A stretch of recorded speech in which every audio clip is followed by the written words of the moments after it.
Okay, in this lecture we're going to talk about some pro tips for creating and using tables in Excel.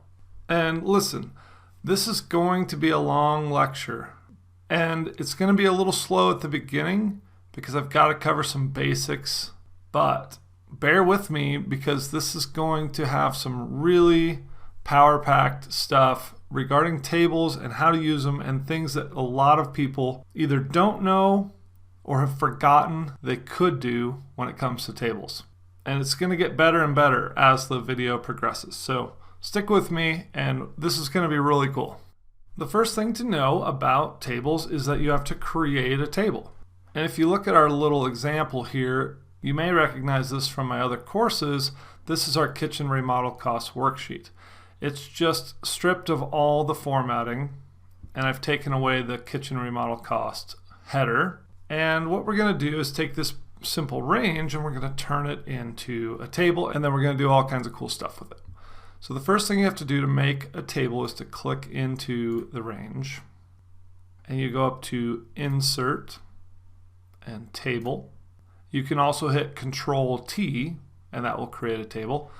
Excel already is selecting where the data is and it's selecting our headers as well.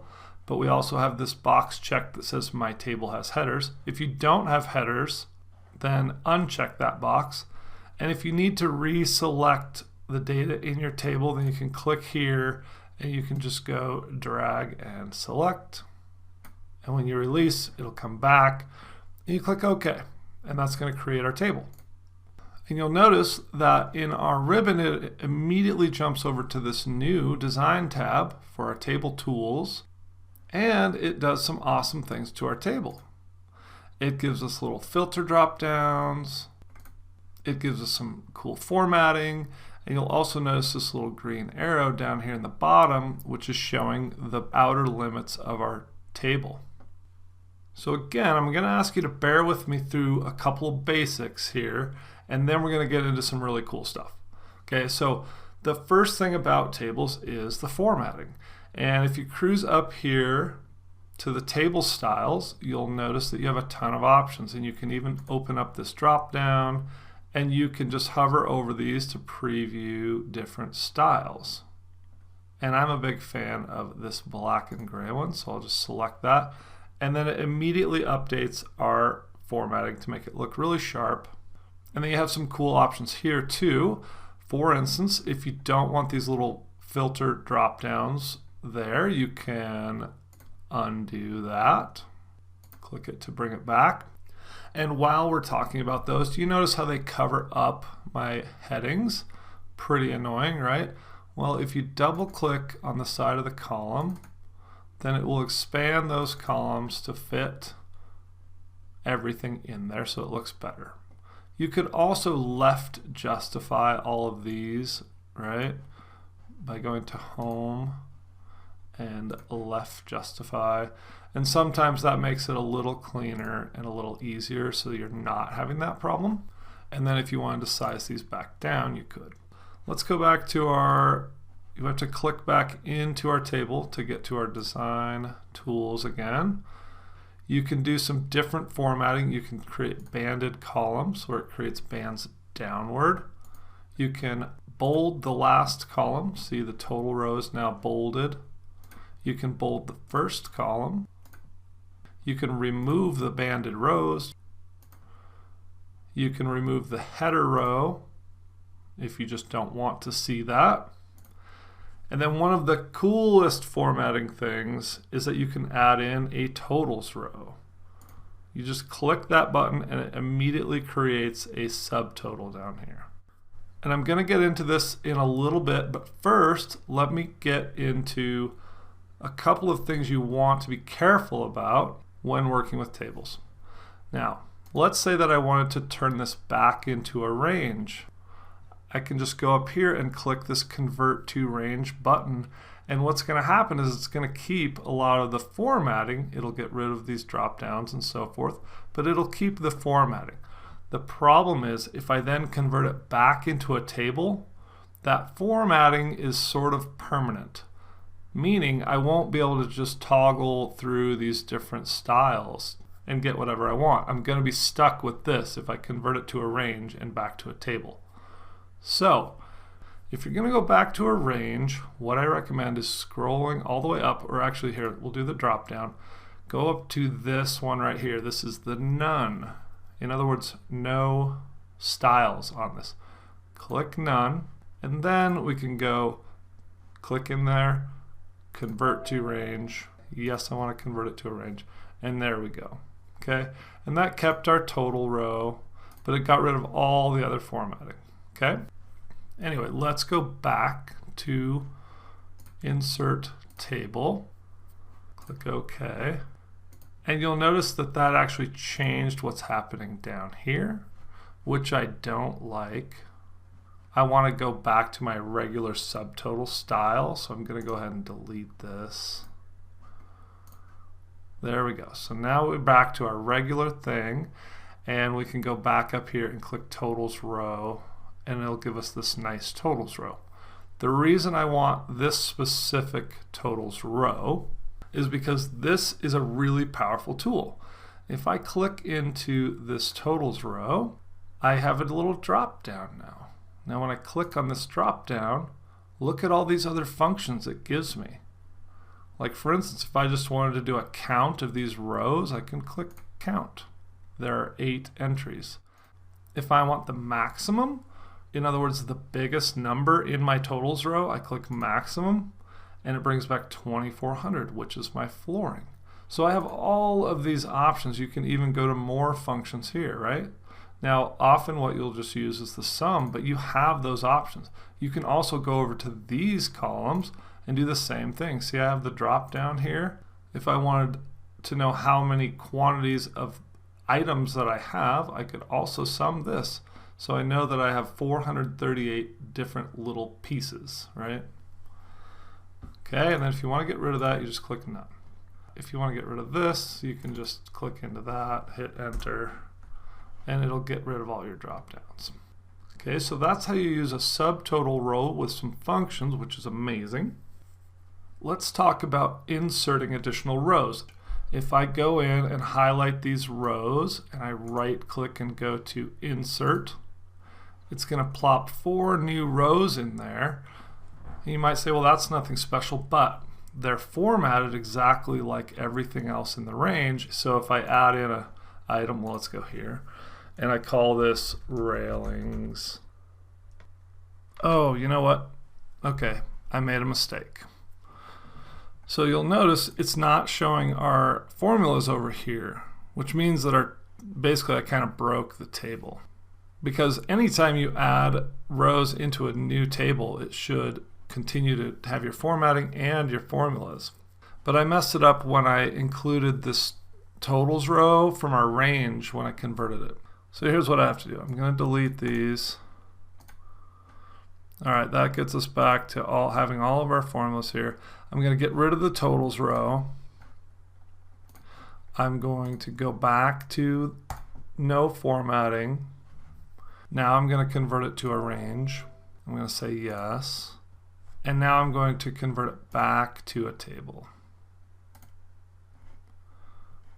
Say OK. We can go back to my cool formatting. We can add in the total row.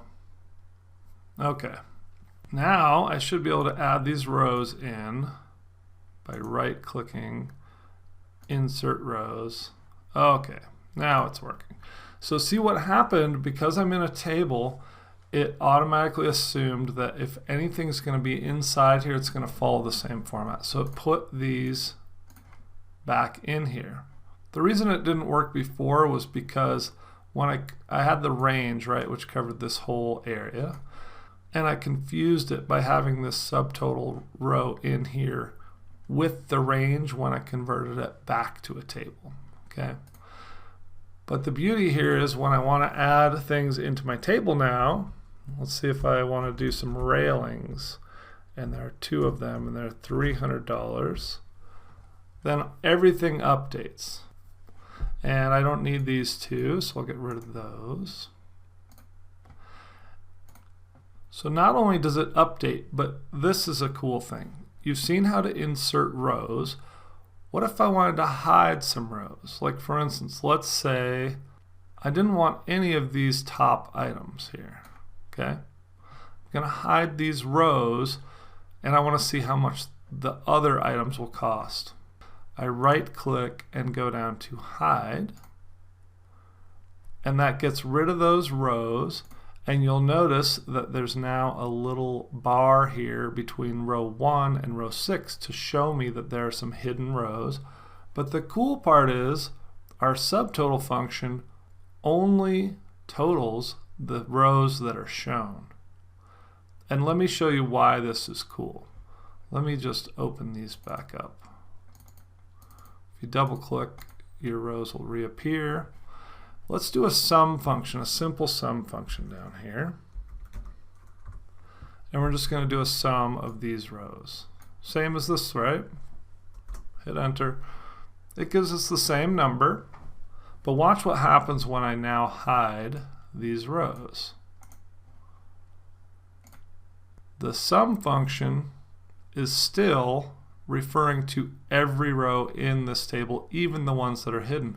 But our subtotal function is only doing the ones that are showing. So that's a powerful tool for being able to basically sort your data and do calculations on just the data that you want to do calculations on. Okay? So I'll go ahead and delete that function, and we'll open these back up. And you can also go select those cells and double click, and that will bring back all of them. Or if you have these hidden, or you can select these, right click and say unhide, and it'll pop them all back. Okay, so that's a bunch of functionality with your table. I want to cover a few more things that relate directly to tables, and then I'm going to show you how to make a chart that will update when you update your table, which is rad. First, let's talk about one amazing little pro tip, which is naming your table. Okay, so here we are in our design tools. Let's go over and give our table a name. See where it says table name? Let's just call this kitchen remodel. RE for remodel. Hit enter. It now has a name. If I go up to this little name box right here and hit the drop down, it shows B5, that's where I'm selected. I have this option of Steve's cell, which is a random cell that I named within my worksheet, which you might remember from one of my other courses. And then I have kitchen RE. Now the cool thing is if I click on this, it selects my entire table, minus the headers and the subtotal bar. And you might say, why does that matter? Well, let's say we have 43 sheets. And I'm way over here in sheet 43. I know this is only sheet 4, but I'm nowhere near that sheet or that table. I don't even know where it is, right? I have 43 sheets that all have kitchen remodel cost worksheets that are all different. One is for Bob's house, one is for Jill's house, one is for Sue's house. I don't know how to find it. I don't even know where to start. I didn't label my sheets well. All I have to do is go to this name drop down, go click on kitchen RE, and it takes me right to the spreadsheet that I want, right to the table that I want. Okay, awesome, right? So whenever you do a table, go ahead and give it a name. Remember, that's up in the, you click in your table, go to design tools, and you can name it right there. Okay, let me show you another cool little thing that tables do that other things can't. Watch what happens if I slowly scroll down. That wasn't very slow, but I scrolled down, and look what happens to our headers. Let me do that again. Our table headers are right here. Materials, quantity, cost, total. Our column headers are up here. As I scroll, the table headers pop up into the column headers. So if I have 1,000 rows of data down here, and I'm scrolling, I'm always going to be able to see my headers because they're going to now scroll with it. It's sort of like freeze pane, but it's built in, so you don't have to go and set up freeze pane. It's built right into the table. Okay, tables are awesome. You can also select things easier in a table. So if I go hover my mouse over the top of the table header, you see it turns into that black arrow, right? If I click it, it's selecting the column, but just within my table, right? If I click at the top of the column, it's going to select the whole column. But if I hover in the line between the two, it only selects the column. And I can do this the same. I can carry this across. Oh, I forgot to show you. If you click it again, if you click it once, it stays within your table. Click it twice, it gets your headers and your footer, or your subtotal.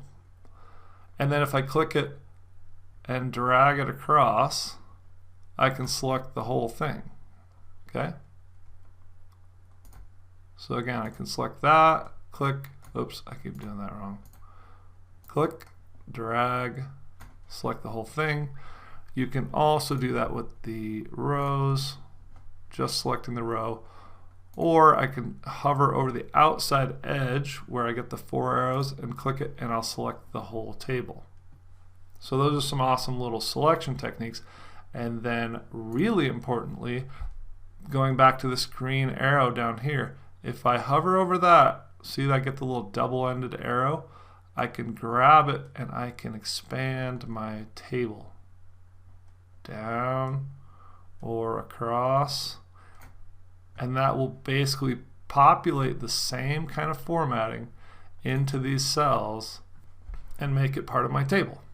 Now obviously I don't want that, so I'm going to go Control Z, but that's more useful for expanding downward. Okay. And notice when I go downward, it puts those formulas in there. It takes my subtotal down to the bottom. Just really smooth and clean operating with tables. Okay, and finally, let's do undo again. I mean undo, unz. Let's unz that. Control Z to undo, and let's create a chart from our table. This is awesome. Okay, you click in your table, go to Insert, go to the Charts, and we're going to do a pie chart and pop a pie chart in there. We'll slide it up here next to our table. And right now this pie chart doesn't really mean anything because it's just looking at the quantities, like how many quantities there are. So it's showing like so much yellow under flooring, right? Because we have 400 units of flooring. So it doesn't really make any sense. So what we're going to do is go in here and go to the filters, chart filters. And what we really want is a pie chart that shows the totals of the various materials, right? So we want to show which is our most expensive and which is our least expensive item in a good visual representation. So we're going to click totals. And then we're going to click apply. And now you can see, if you look at the yellow box, this shows that our flooring takes up the most of our money. If we look at the gray box, this is the next biggest one, that's our cabinets. And so on, all the way up to this tiny little blue one, which is our cabinet handles, which is our least expensive, okay? Now what's really cool too is, let's say that for instance our flooring, let's just say that our cabinets are actually going to be way more expensive, okay? Instead of being $200 per unit, they're actually going to be $600 per unit. When we hit enter, watch what happens to the pie chart. Boom. Our price, our total for the cabinets just updated, and now it's the biggest thing, and it's very clearly represented on our chart. Okay? If we decided that we didn't want any cabinets at all, or maybe we got some for free, we come in here and delete cabinets. Boom. Cabinets is gone. Now the gray is the flooring, and it is by far and away our most expensive item. Okay, so those are a whole bunch of things that the pros do with tables that you should also be doing. And I want you to just practice some of those things. You know, go to your, click into your table, go to your design tool. You can play with designs, play with your table style options, practice selecting just the columns. Just the columns in your table, and just get good at this because tables are awesome. So I hope you learned a lot in that, and I'll see you in the next lecture.